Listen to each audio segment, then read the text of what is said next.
Sejak vaksin COVID-19 digalakkan World Health Organization atau WHO di dunia dan di Indonesia, tidak sedikit masyarakat yang belum setuju akan anjuran pemerintah untuk menjalani vaksinasi COVID-19. Padahal pemberian vaksin ini sangatlah penting, bukan hanya untuk melindungi masyarakat dari COVID-19, tetapi juga memulihkan ekonomi, kondisi sosial negara yang terdampak dari pandemi.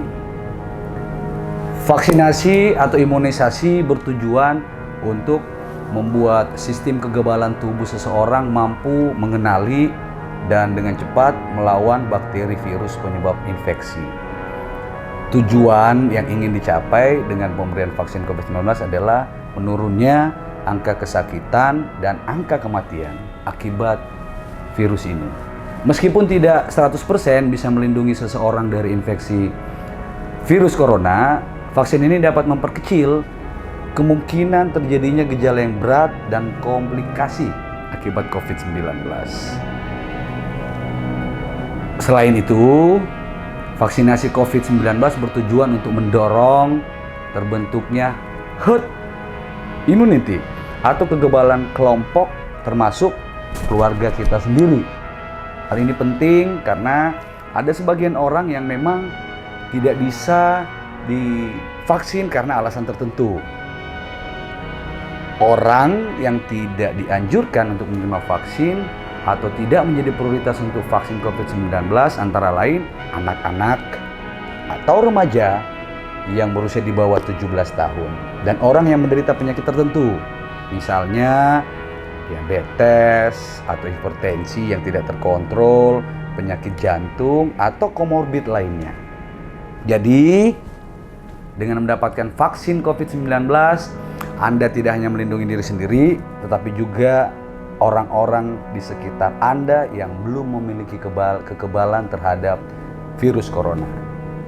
Karena saya tahu bahwa pemberian vaksin ini sangat penting dalam penanggulangan wabah COVID-19, maka hampir di setiap pelaksanaan vaksinasi yang diselenggarakan oleh pemerintah ataupun komunitas-komunitas, saya selalu terlibat dalam proses pemantauannya. Saya ingin memastikan sendiri bahwa prosesnya bisa berjalan dengan baik dan warga mendapatkan pelayanan vaksin yang sesuai dengan standar dan nyaman untuk mereka.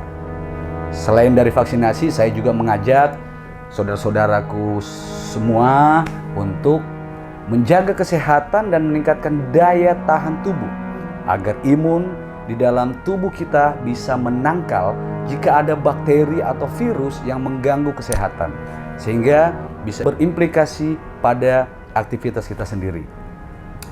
Beberapa cara untuk meningkatkan daya tahan tubuh adalah: satu, mengkonsumsi makanan bergizi.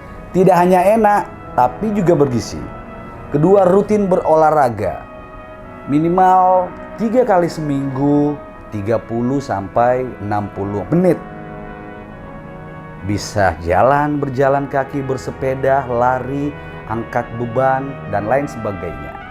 Berjemur di sinar matahari pagi antara pukul 9 pagi hingga jam 12 siang. Ini waktu sinar matahari yang begitu baik. Mengelola stres dengan baik, serta beristirahat yang cukup 6-8 jam sehari, jangan begadang. Yang terpenting juga mengkonsumsi multivitamin, khususnya vitamin D3 yang sangat berguna bagi daya tahan tubuh. Di samping menjaga daya tahan tubuh, kita perlu tetap menerapkan tentunya protokol kesehatan, menggunakan masker saat keluar rumah, menerapkan social distancing, mencuci tangan, dan sebisa mungkin melakukan pekerjaan di rumah. Teman-teman dan saudaraku, kita tahu bahwa pandemi COVID-19 tidak hanya berdampak pada kesehatan masyarakat, tetapi juga mempengaruhi kondisi perekonomian, pendidikan, dan kehidupan sosial masyarakat Indonesia. Berdasarkan data Badan Nasional Penanggulangan Bencana (BNPB), jumlah pasien COVID terinfeksi di Indonesia mencapai 4,13 juta orang dan kematian akibat infeksi virus ini sudah mencapai 136.000 orang per September 2021. Nah, saat ini sudah bukan waktunya lagi untuk berkeluh kesah. Peristiwa ini sudah banyak memakan korban, menimbulkan kerugian dari sisi industri. Dan menurut saya, salah satu industri yang terdampak adalah industri mais dan event.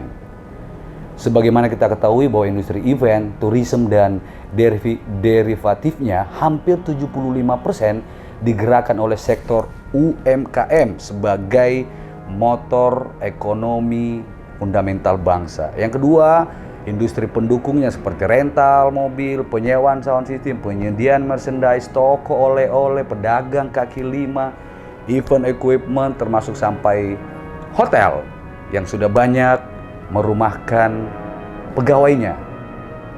Belum lagi sektor-sektor lain yang mengalami kerugian yang sangat besar.